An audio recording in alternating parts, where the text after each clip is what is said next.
Yes, Geordies, welcome back to another episode. The first thing I want to say to you guys, I hope you're awake because that game against Bournemouth was horrific. I really want my 90 minutes back because that is the worst 90 minutes of football I've watched in a long, long time. I was looking forward to this game so much, not only for Newcastle United, for Bournemouth as well, because they're both aggressive, they're both on the front foot, they both want to get forward, they both play with a lot of positivity, they both press very well, but we didn't see any of that from Newcastle or Bournemouth. And I want to show you that in the statistics. So let's look at the statistics after the end of the game. Bournemouth had an XG of 0.55. Newcastle had an XG of 0.14. Bournemouth had 10 shots. We had 4. And do you know what? It got even worse. I was sitting there thinking the first half can't get any worse. Both teams are going to come out, be a little bit more positive because the game was there for the taking. We got into the second half and oh my days. Newcastle had an XG of 0. We had no shots in that second half. So yeah, guys, it was dull. It was boring, but yet we didn't lose a game. And one of my favorite saying is,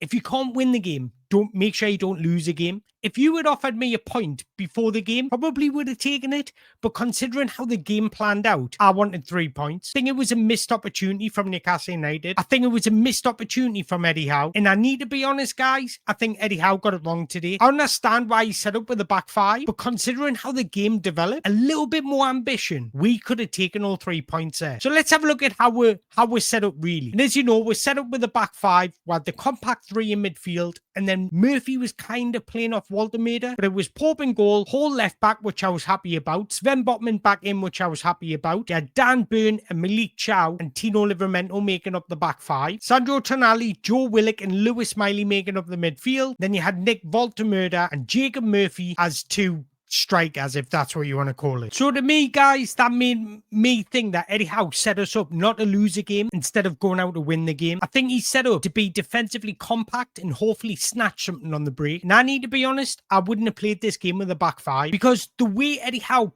sets up in a back 5 is extremely defensive. The one positive to take away from this game, apart from individual players, which we'll get on to very shortly, our defensive shape and unity is one of the best in the league. We defended in a 5-4-1, which enabled us to be compact in several areas, and it offered Bournemouth no space for the majority of the game. In fact, probably all the game. Our shape alone nullified exactly what Bournemouth wanted to do. So from a tactical point of view, defensive tactical point of view, I can see and understand what Eddie Howe was trying to do. And you could see Bournemouth getting a little bit frustrated as the game went on. Newcastle started to grow a little bit better towards the end of the first half. But in the second half, we just offered no positivity going forward. And I've already spoken about it. Throughout the 90 minutes, no team really created anything. Our outlet was getting runners in and around Nick Waltermeida because his first touch is something else. We carved out an opening when Jacob Murphy got it through on goal, and really, he should have been a little bit more direct, but he took it out wide, and then the chance just snuffled out. But that was our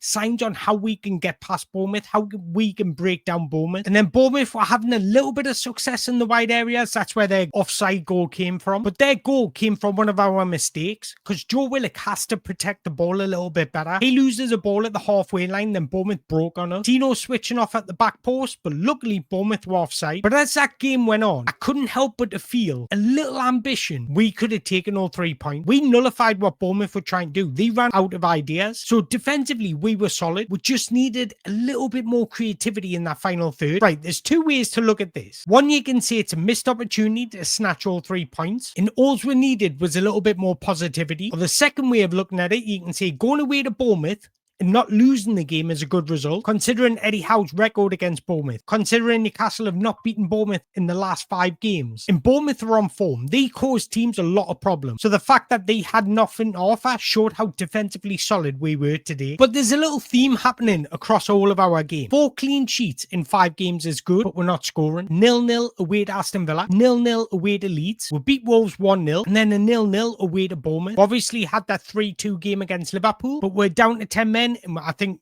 Eddie Howe just went for it. So guys, I can't help to feel that today was an opportunity for us to really go at Bournemouth, and because Bournemouth weren't at their best. Okay, we weren't at our best really, but we were so defensively minded that we had nothing going forward. When we played a 3 at the back, the way Eddie Howe sits up is more defensive minded than attacking minded. I hate to bring up Man United, but think of Man United. They're the opposite. Their wingers are more attackers rather than defenders. Lewis Hall and Tino Livramento were consistently along the back five. It just meant when we did try and get forward, I had no bodies in that final third. And another thing I want to suggest is I wouldn't have dropped Joe Linton and Bruno. I would have taken out one of them, not both of them, because I think we just lacked something in that midfield, a little bit of bite, a little bit of aggression. One of the highest ways of creating chances in today's game is winning the ball back in midfield and thriving in chaotic moments. That's where we thrive. And I feel Joe Willock and Lewis Miley don't really give you that. They haven't got that bite. They haven't got that aggression. Look, I understand rotation because I think rotation is key. I've spoken all the way throughout the summer speaking about the importance of squad depth.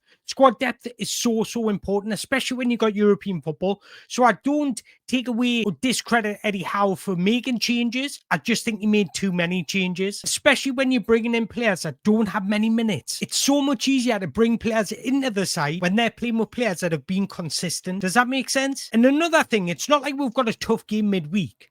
We've got Bradford midweek. That's the game to make so many changes. So for me, I would have took out Bruno, brought in Lewis Miley, but started Joe Linton. And I would have played the 4-3-3. Now, the thing is, Joe Linton doesn't really suit a 5 at the back because when you play at 5 at the back, you need those dynamic runners from midfield. This is a game where Joe Willock should have thrived, and he didn't. He let the game pass him by. And the fact that Eddie Howe made so many changes, this was a big opportunity for players to claim a place in the starting 11. And I'm not here to sit and pick on Joe Willock because I like the guy. I think he's a good footballer, but he just doesn't fit us tactically. I thought he was sloppy in possession. I thought he let the game pass him by, and he wasn't playing to his strengths. What are Joe Willock's strengths? Being dynamic, running off the ball, being a powerful runner, supporting the striker. That's what he had to do today, and we didn't see any of that. He's so good at making deep runs from midfield. That's what we needed from him today, but we didn't get any of it, so we didn't really have an outlet going forward. Do you know what's funny about all this? I'm struggling to find words to talk about that game because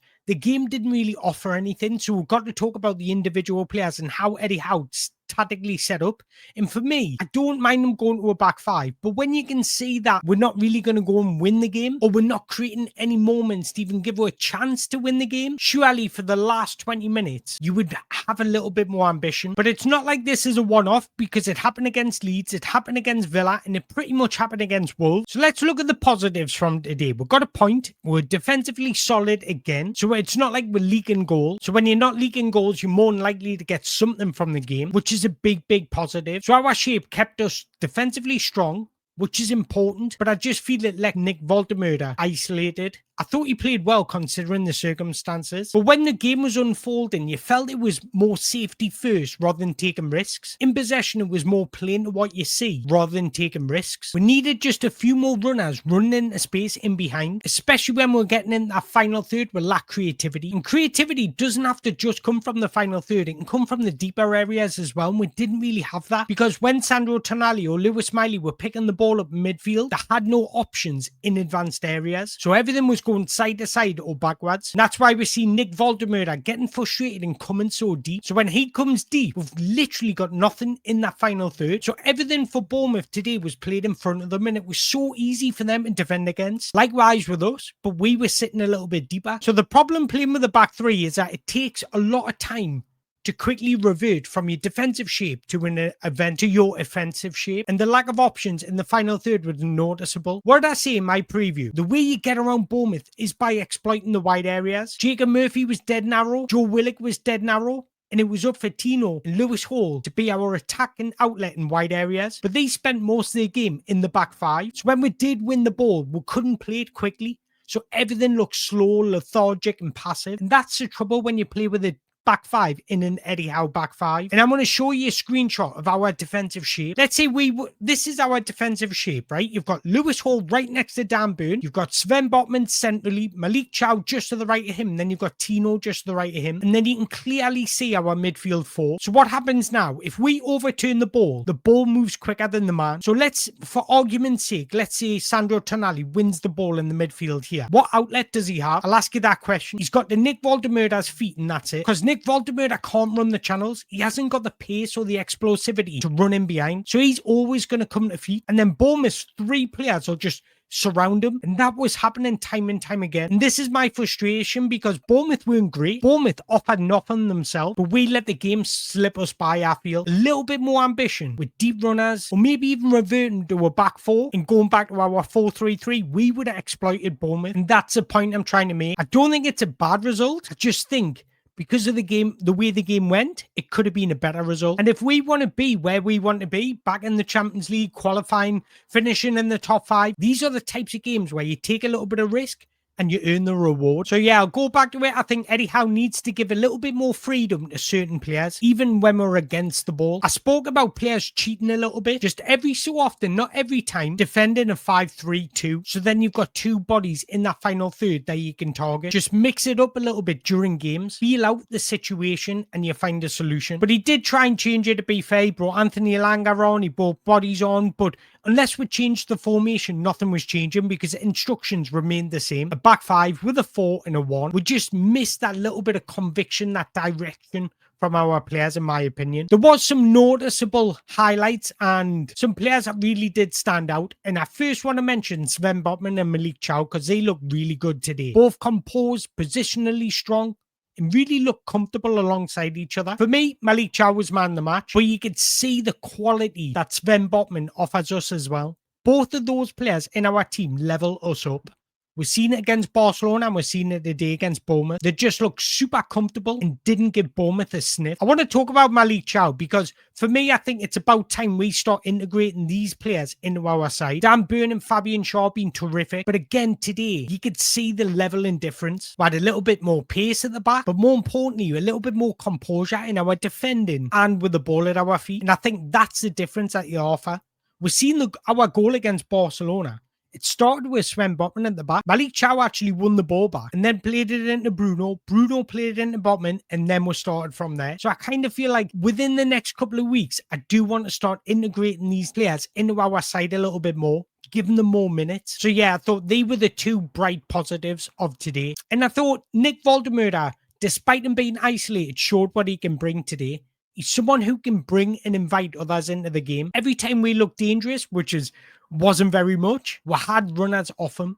He's a classy footballer. He protects the ball well. He's got an elite first touch. So our midfielders needed to anticipate in him bringing the ball back down and creating space for them to run into, because that's exactly where we looked a little bit threatening today. We've seen it when Jacob Murphy went in on goal. So he started the game really well, but as the game went on, he became non-existent because he was getting a lack of service and a lack of support. So I don't blame him at all because I actually think he played decent today, considering the circumstances. And it was good to see Lewis Howe back in. I think as the game started, you could see he was dusting off the cobweb, but he definitely grew into the game.